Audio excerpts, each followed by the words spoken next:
And for Ukrainians, it's not the question of whether we can or cannot tolerate corruption. It's the question of survival. Because if Ukraine is to win this war, it has to be strong and it cannot afford any corrupt officials to make money on something which should go toward its victory on the front line. Global companies face unprecedented risks and challenges in today's economy. To mitigate these legal and economic risks, companies are rapidly embracing and elevating the importance of robust ethics and compliance programs to promote positive corporate citizenship. On Corruption, Crime, and Compliance, you'll hear from industry leaders and insiders about how to create effective ethics and compliance programs that will mitigate risks and maximize financial performance. Here's your host, Michael Volkov.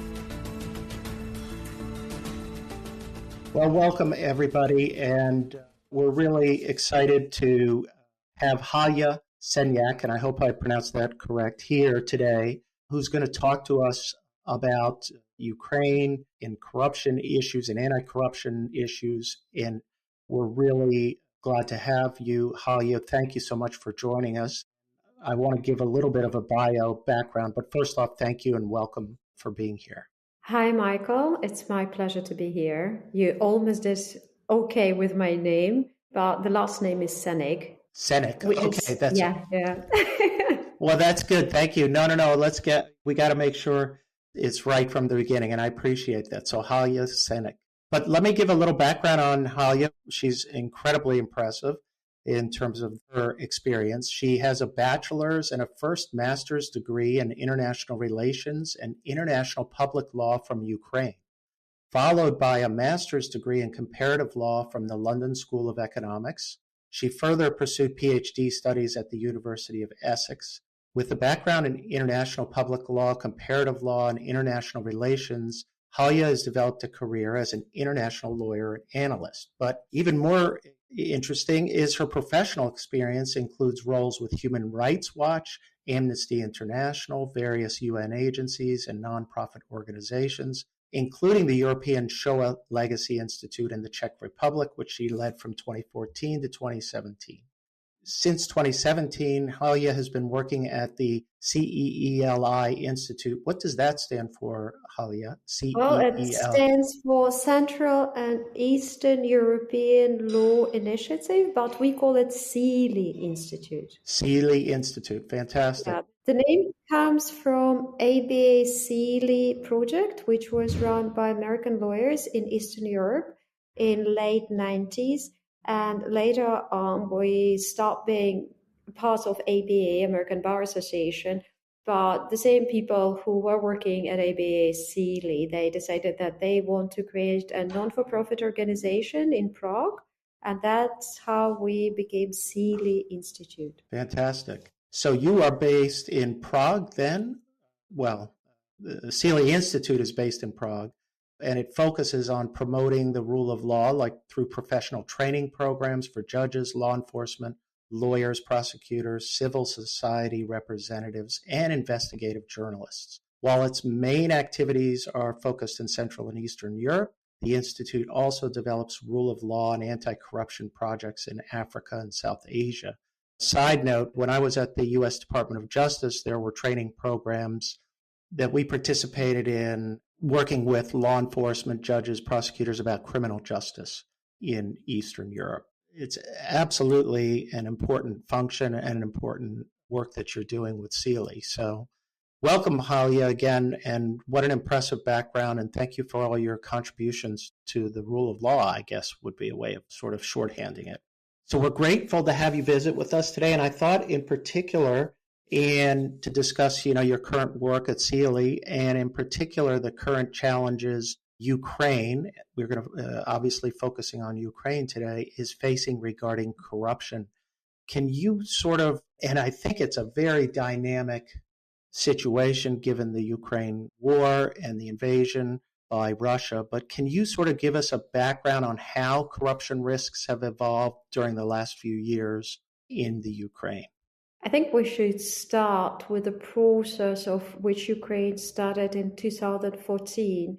In 2014, according to Transparency International Corruption Perception Index, Ukraine was at place of 144. And since then, in 2024, Ukraine is now at the place of 104. So it jumped 40 points in 10 years due to its anti-corruption policy, strategy, and building anti-corruption infrastructure. And I'd like to talk a little bit about that. So in 2014, when we had Maidan in Kiev, and pro-democratic forces were able to take the office of the president, and Petro Poroshenko became the president of Ukraine instead of Russian puppet Yanukovych, then the civil society started to play a more important role in forming the country's internal and external politics, and civil society was the leading force for creation of anti-corruption agencies. And these were National Agency to Prevent Corruption, also National Anti-Corruption Bureau, which is better known as NABU, these anti-corruption detectives, and Specialized Anti-Corruption Prosecutor's Office, which was independent from the General Prosecutor's Office, and also the Higher Anti-Corruption Court of Ukraine. Those four pillars became instrumental in addressing high political corruption in the country. And together they formed the basis for Ukraine trying to clear itself from corruption. There were also attempts to reform the Prosecutor General Office, and now that's the Secret Service of Ukraine, plus the National Police and Judiciary of Ukraine. And these reforms are still in progress. They haven't been finished yet. But what gives Ukrainian hope and what helped Ukraine to jump those 40 points, the table of TI and its corruption perception index, were those agencies I just named, the digitalization of most of the governmental institutions, changing the rules for public procurement and using the e-procurement platform Prozoro, as well as reforms of banking and energy sectors. You know what is interesting about that is, and I was kind of curious about the anti-corruption courts and having a specialized court for doing that. Can you describe that a little bit more? And what do you see of the benefits of that? Because there are thoughts in other contexts of having such specialized courts, for other countries. So I think that in Ukraine, it was a necessity. Due to the low prestige of judiciary in the country, there are a lot of questions about bribery, about corrupt practices in courts. During Yanukovych's time, what was particularly disturbing that a lot of places in courts were filled by relatives of politicians and also some relatives of existing judges. So the court system, and particularly how it was filled with new cadres, was completely abused by those who already had a very low reputation in the society. So when Ukraine faced a necessity to address high political corruption, that it needed a fresh start with a new court, the court which can build its reputation in eyes of the entire population. And that's why I say that High Anti-Corruption Court, which was built from scratch by all the judges, had to undergo examination on the knowledge of law plus integrity checks by international as well as national commission. I think that gave hope. The court was able to start anew with a very high expectation from the general public. We can discuss for hours whether or not the court is the most efficient institution, but one thing is for sure, that it is the best regarded judicial institution in Ukraine. Yeah, that's interesting. And I actually find it interesting to have a specialized court like that with the expertise to sort of identify and handle issues. And to me, it's also indicative of a commitment by the country and by leadership to, address the issue by having such a specialized court. And another point that I think you listed, which I think, Halyna, is very important, is the reform with regard to procurement. The digitization, the establishing of sort of, let's say, more transparent or more efficient procurement processes. And I think that reduces the risk by its nature, assuming it's implemented correctly, of corruption. And by bringing that about, I've noticed other countries, for example, Mexico is trying to do the same thing with regard to payments and contracts by putting the procurement system more on a platform and making it less about human interaction and more about following standard procedures. But what's your sense of that? If you can describe that a little bit more, because I think that's a very, very important part of the reform package. Yes, Michael, you're absolutely right. In case of Ukraine, it played a huge role that Ukraine was able to introduce this platform. Platform per se will not be as important without all those watchdog organizations which are following the information there. And in Ukraine, there is a very vibrant civil society, and I would say very experienced journalists who are checking this platform on a daily basis. Any bigger contracts, they check the prices, they check whether there is any fraud among bidders, and as soon as they find out any information about potential fraud or potential corruption, they are informing the government first, the authorities, and if it doesn't help, then the wider public about what they discovered. And I think that that was of critical importance, particularly now when Ukraine is in war. And for Ukrainians, it's not the question of whether we can or cannot tolerate corruption. It's the question of survival.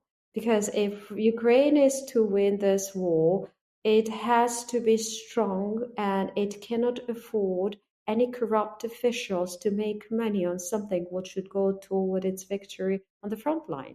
So one of the big scandals occurred when Ukrainian investigative journalists discovered that the price for eggs for the military was 10 times as it should have been. And they started to investigate. They started to address first the authorities, because since the beginning of the war in 2022, there was a pact between investigative journalists and authorities not to attack each other, just to stay united. But after the government failed to take any action on those super high prices for food for the military, then there was a publication. Then journalists started to talk about it, and the society got very upset, discovering that at the time when average Ukrainians are dying, there is not a single family which hasn't lost at least one person on the front line, if not more. That's a very sensitive issue. So the government had no choice but to replace the Minister of Defense, to replace or dismiss his deputies and those people who were directly involved in implementing those particular procurement contracts. So I think that it is very important that there is this transparent platform where you can read about contracts which were signed and prices, which is even more important, and you can control whether or not there is potential corruption. And I think that in Ukraine, there is a number of organizations, a number of journalists who are able to do this and to cover more or less all contracts. Wow. I think you said it perfectly when you said that this is a time where, Ukraine cannot afford any corruption in terms of when you're fighting for your survival. That every dollar spent or every piece of resource is critical to the survival and their performance in the war.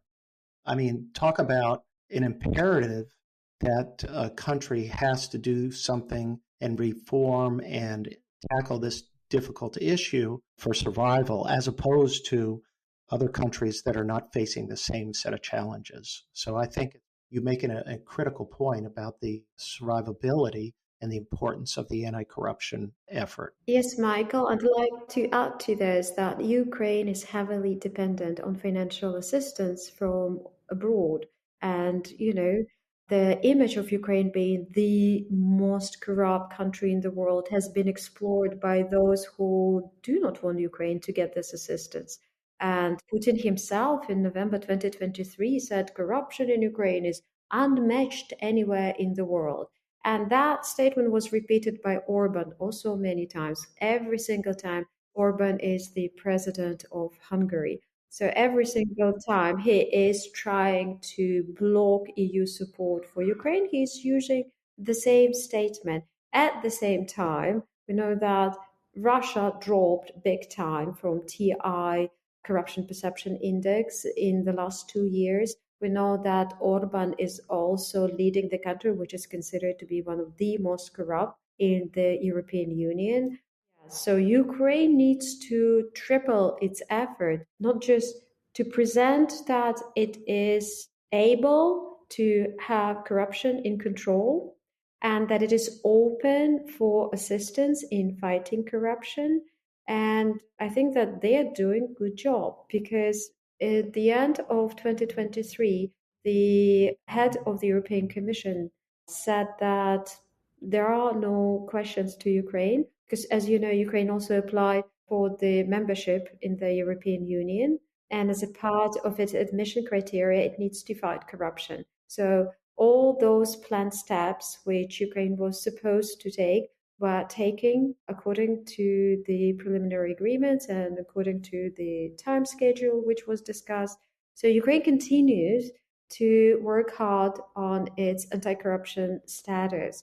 At the same time, recently, and those listeners of yours who are following events in Ukraine might be interested that whether or not Ukrainian anti-corruption agencies are under threat because of two scandals. The deputy head and the head of the National Anti-Corruption Bureau were involved in the scandals of leaking information about current investigations to subjects of investigations. And that was a huge blow for Ukraine. It was a huge blow for Ukraine's supporters.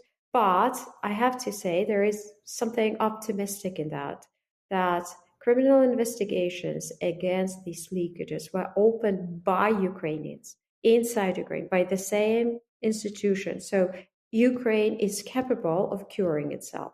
The Anti-Corruption Committee of Ukraine's parliament today, as we're talking, is having a special session on the future of the National Anti-Corruption Bureau. And they invited the head of the Bureau to discuss which steps need to be taken in order to improve the situation. And I think that these are signs that Ukraine will withstand all the turmoils. And also, again, in addition to this bureau, we have independent prosecutor's office, which keep functioning fine. We have the Higher Anti-Corruption Court, which is also working fine, and the National Agency on Prevention of Corruption. So by the fact that we have not just one body responsible for fighting high-level corruption, but several of them, by the fact that by now NABU has the best trained detectives in the country, and there is still a lot of public trust in its functioning, I think that we have a chance to deal with the current problem. You make a really good point about having the anti-corruption battle does not depend upon the performance of one organization. Here, what you're saying is there's so many institutions of the court system, the prosecutors, the investigators. In other words, that to corrupt all of those entities would be almost impossible because you have separate entities with independence and the ability to regulate themselves. Your point about curing themselves, to me, could almost be viewed as a positive in this sense that they were able to root out or they responded to potential problems by curing it and getting rid of these people. And it didn't go along silently and undermine the entire effort. So I think that what you've outlined and described to me is a more optimistic picture than a pessimistic picture. I really appreciate that because that's important. I wanted to go back to one other issue, which I think, and I'd love to get your thoughts on it, because we have this performance that you've outlined in the institutions, and then we have the strain of the war, and then we have lots of money and resources and support coming into Ukraine for purposes of helping Ukraine and supporting Ukraine in the war. And what's interesting to me is to get your view of how are the institutions adapting to the fact that you have all these resources coming in? You have all these expectations from the West, from Europe, from the United States, from all of your allies as to how the support money is going to be used and the arms are going to be used. To me, that's a fascinating issue as to what strains you may have seen on the system, or how is the system able to respond and address all of a sudden these huge risks that are created with such a large amount of funding coming in. Any thoughts on that, Halyna? Oh, yes. Let's start with discussing how much money actually reaches Ukraine. And you probably heard about 61 billion US support for Ukraine. Do you know what is the percentage of this money which will never ever leave the United States? No.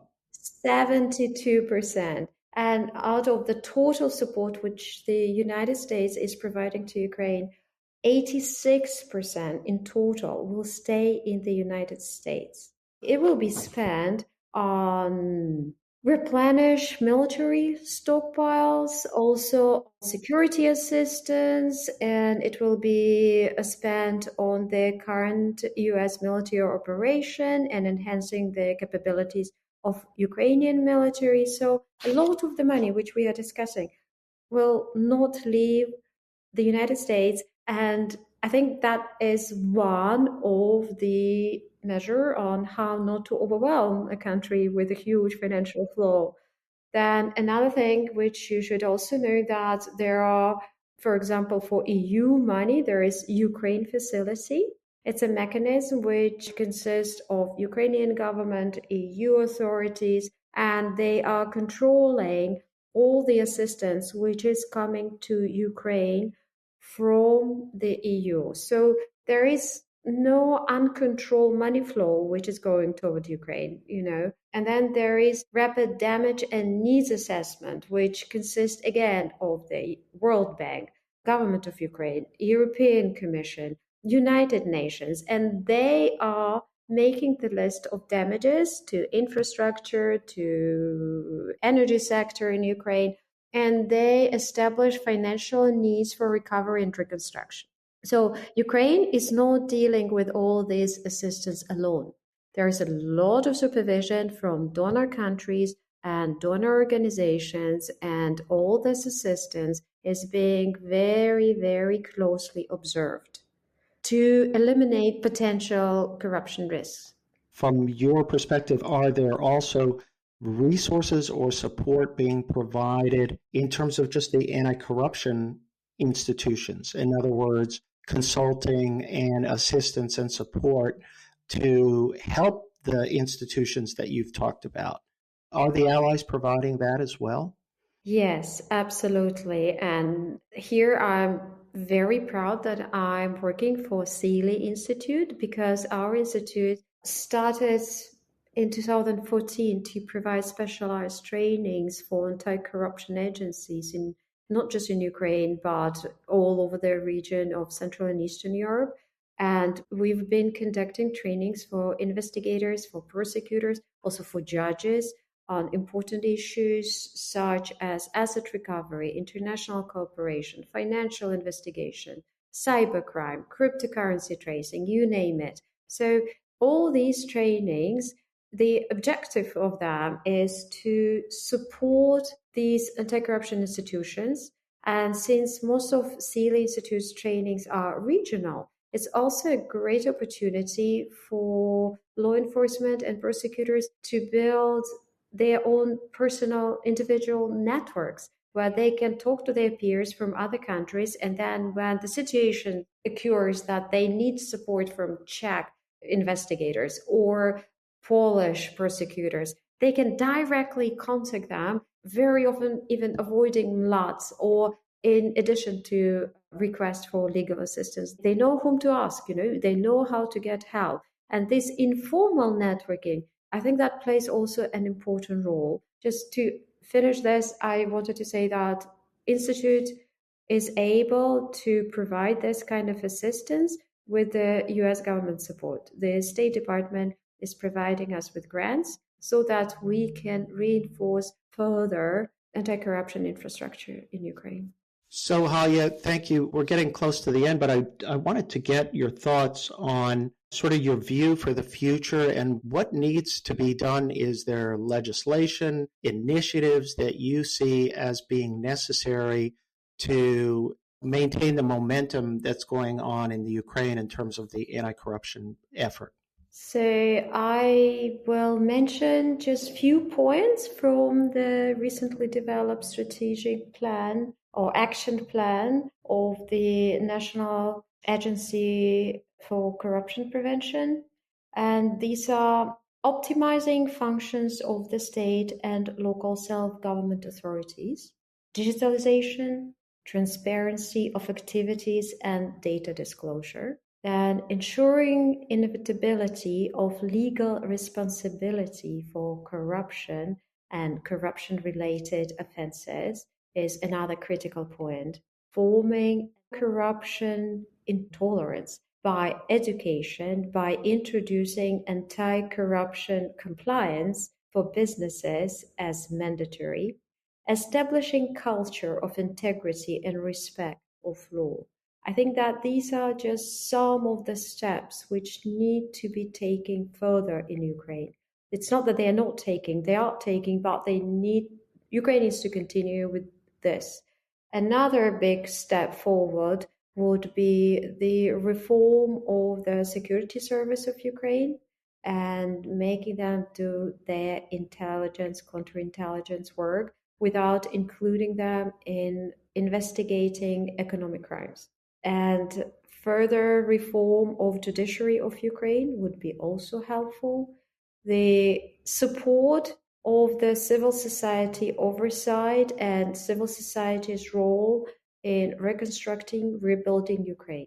So these are the necessary steps, and all of them are taking place now in Ukraine. So even though it's getting harder and harder to live there, I just talked to my mom today and she said that by now 8 hours they have no electricity at all. And now it's summer, it's an easy time. What's going to happen when there will be no electricity, no heat in the winter? I don't know. But I hope that my people are strong enough, and working with the CEELI Institute, I'll do everything what we can to support them, to support those anti-corruption institutions, to support investigative journalists, civil society activists, to help Ukraine to get its transparency and data disclosure, to take even one step further its digitalization, because it is important. And nowadays, in 21st century, digitalization, if done properly, helps to avoid quite a number of corruption risks. So we will do what we can. Yeah, what's interesting, though, is that the Biden administration in the United States basically took the anti-corruption issue and made it into a national security issue and elevated the importance of it. And frankly, the probably prime example of that connection is what's happening in Ukraine. In terms of it's not just an economic crime issue, it's a national security issue, the way you've described it. And I think the Biden administration elevating that and making it a national security issue, I think hopefully has raised the priority of the need for fighting corruption all around the world. But in particular, I think demonstrating the link between national security and corruption is just imperative. And to me, the Ukrainian battle in this area is emblematic. It is the perfect example and the perfect representation of that type of connection. And you said it beautifully in the beginning, Halyna, when you said this is an issue of survival and using the resources that you have for survival. So your speaking today has inspired me and hopefully the listeners to help, to contribute, and to support CEELI in its efforts, and you in particular as well. And let me say this, if people want to reach you to speak about this more or find out ways to help, how should they reach out to you? What's the best way to contact you? So the best way to contact me would be via email. It is my first name, halyna.senyk@ceeli.eu. We'll put that in the show notes for the show so that if people want to reach out to you, that the email address will be there. But thank you again, Halyna. Thank you. Congratulations on all your great work, and we admire your efforts. And let's stay in touch, because if there are issues that come up that you need to speak about, we'd be more than happy to have you back and update us on what's going on and ways that we can help. Thank you, Michael. It's been a great pleasure being your guest, and thank you very much for this opportunity to talk about anti-corruption in Ukraine. Thank you. If you enjoyed this episode, the best way to support the show is by subscribing on your favorite listening platform. To learn more and connect with Michael Volkov, go to volkovlaw.com.